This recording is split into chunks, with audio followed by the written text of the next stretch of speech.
What's up, everybody? Actually, back here on another YouTube video. I'm messing up today. I'm messing up, bro. I'm messing up. Y'all want a scary video from me? So I'm gonna give it to y'all, bro. We finna watch 5 scary videos that will ruin your life forever. So I don't know what I'm doing, but yeah, to make it scarier, we gonna turn the lights off and catch you in the video. So yeah, let's go. Alright, y'all. I got my phone light out so y'all can see a little bit on my face. I don't look that black. I'm not watching this whole video. It's 19 minutes long, bro. So if I get freaked out, I'm gonna just turn the video off. So yeah, let's go. There's videos that will scare you, and then there's videos like these ones that will scare you forever. Number 5. It was August 7th of 2017 when a Twitter user named Adam Ellis began posting about David, the child with a caved-in head who first came to him in a highly realistic nightmare. Through a series of vivid dreams, Adam was able to learn that David had passed away in a terrible incident. The dreams of David's disfigured image were real enough to keep Adam awake at night, and when his cats began gathering around his door at midnight, sometimes all 4 of them, it dawned on him that David was more than just his imagination, and his pets weren't just staring at the door, they were communicating with something that was standing on the other side. I would definitely think something was up if my cat sounded like this at the same time every night.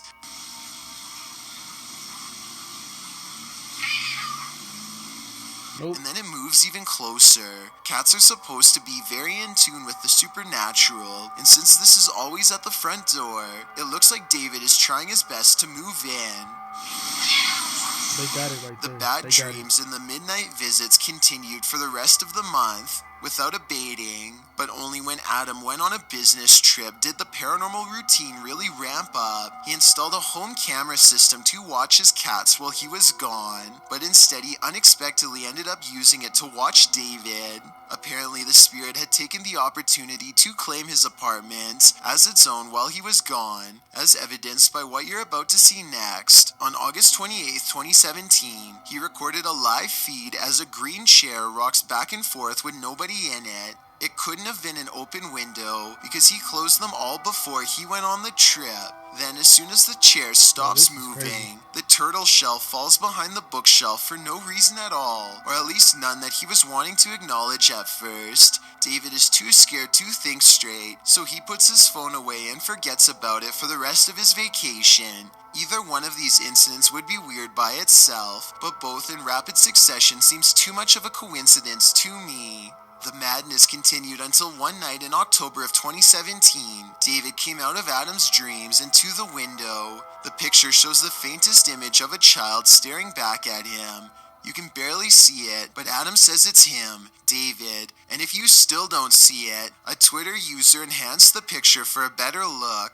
David is in front of the bars and almost inside. I'm not going to lie, it kind of looks like a doll to me, although its head looks perfectly fine, not caved in at all. This is where things don't exactly add up.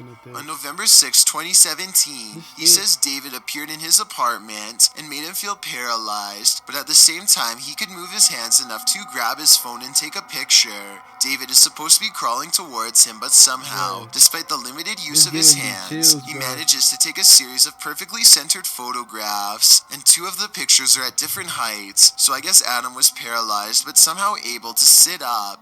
It doesn't make sense exactly.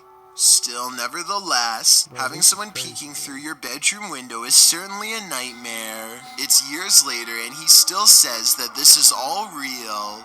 Number 4. On April 8th, 2018, a group of 7 friends traveled. I don't feel sorry for nobody that does stuff like this. Like, that goes investigating on, like, bro, like, if you get messed up, that's on you. I'ma laugh. Like, yeah, let's continue the video. A large tunnel in Mira Mesa, California that is legendarily haunted. Thumps, whispers, and even the voice of a little girl who may have been trapped during a flood are all said to be heard down there. So it comes as no surprise when they start hearing moans before they even get inside, possibly warning them to come no closer. Caesar, open They are barely deep inside at all when I hear a girl yelling something here at 6 minutes and 30 seconds. They They go further and soon need their lights to see. They keep hearing whispers, but they aren't sure if it's the wind or water, so they are taking extremely small steps at this point to hear every sound. Everyone is being as quiet as they can, and that's when they hear two loud footsteps right in the middle of their group that none of them make. Something is standing with them. And this raspy whisper does not sound like any of them at all. Someone's talking. I'm not kidding, dude. By now, they feel surrounded by spirits, and they may have really gone way too far. They talk about turning around, but decide they didn't drive 2 hours all the way out here to turn around now, and that's when something makes their decision for them. What's crazy is that these footsteps don't even echo. Definitely paranormal. What the?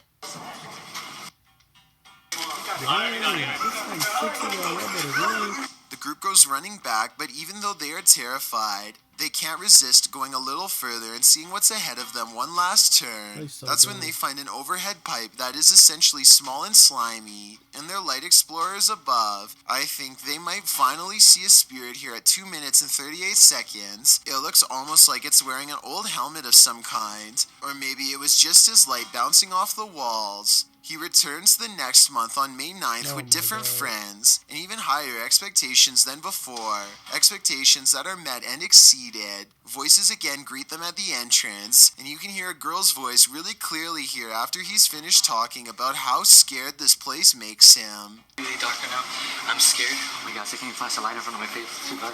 This time they are more prepared and assign someone to keep guard behind them so they aren't surprised again. After 6.5 minutes, something new happens. Technical difficulties with the camera could be from electromagnetic disturbances given off by paranormal energy whenever a particularly powerful spirit is near, and I don't think it's a coincidence that they hear this deep and loud groan exactly 1 minute later.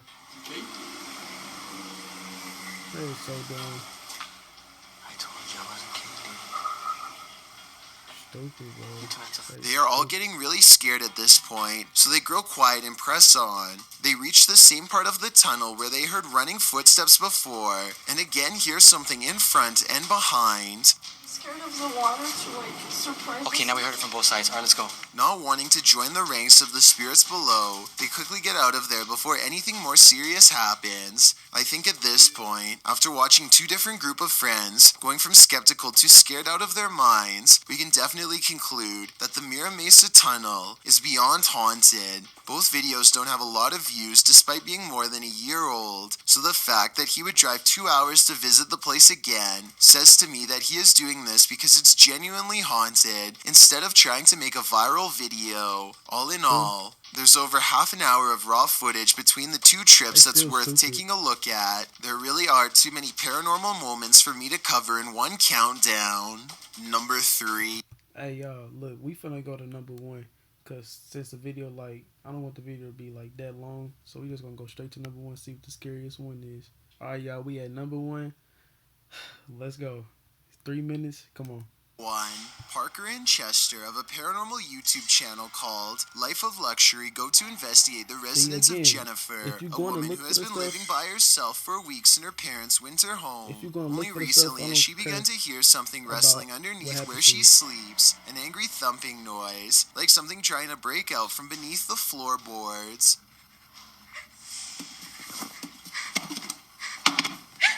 The only room under hers is the basement. She doesn't know if it's an animal or what, but she wants it gone in hopes the Life of Luxury crew can help. They investigate the downstairs area and soon find a perfectly rectangular slab of wall is mysteriously missing to form an entrance to another room, one that you have to crawl on all fours to get through. This section has been walled off, but why you would create a new room with no doors is my question. Chester and Parker decide to put a camera in each bedroom, and downstairs in the basement, at 1:30 in the morning, they catch something that will scar you for life, an adult-sized man who crouches on all fours and behaves like an animal. Both of these shots show a face with no eyes and a bizarrely shaped mouth. At 7 minutes and 52 seconds, you can see it's wearing some kind of cloth and is therefore at least partially human.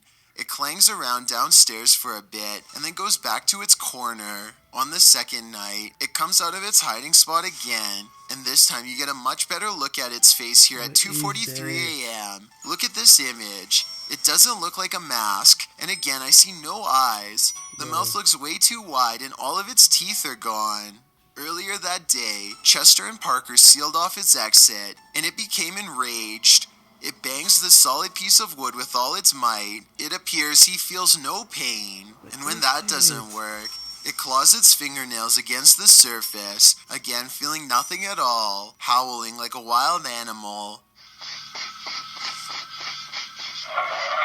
When that doesn't work, it decides to signal its displeasure to Jennifer upstairs. Somehow it seems to know she's there, and responsible for this, it's telling her to let it out. After 10 minutes of trying to get out, it finally succeeds and breaks into the upstairs room. It's a scary sight for sure, but this part looks like it could have been done using a green screen. The way this material rips instead of breaks more closely resembles paper than solid wood. When Chester and Parker go into Jennifer's room, for some reason it's under the bed, and there's no hole that I can see. Overall, I think these events have been terrifying, but I do have some questions. Chester and Parker say that they drove Jennifer to her second house after this and tried to tell her parents who wouldn't listen. For one, I don't know why Jennifer didn't simply go to her second house as soon as she thought something was in the basement. Two, I don't know why they agreed to stay for a second night after seeing something so scary and dangerous on the first. They must be incredibly brave. And three, how did they even manage to fall asleep for another night after learning what was down there? I know Jennifer must have been used to hearing noises by that point, but for her to remain asleep for 10 minutes while that creature pounds hard enough to break through the floor is concerning. Anyway, the creature itself does appear to have no eyes, nor am I able to see any teeth. But just because I don't think it's real doesn't mean I'm right. I'm sure there are counterpoints to everything I've mentioned, so please don't be afraid to disagree with me, and be sure to let me know why. I'm telling you not to watch these videos in the dark if you know what's good for you. Y'all, I don't know what I just saw at the end, bro. Like that might have got me right there. That got me right there, bro. I don't know what to think. I don't know, guys. You know what? This was dumb. This video better get some get some decent likes for me to do this again, cause I can't, bro. That just ruined me, bro. Like, yeah, I'm out. I'm out. Peace.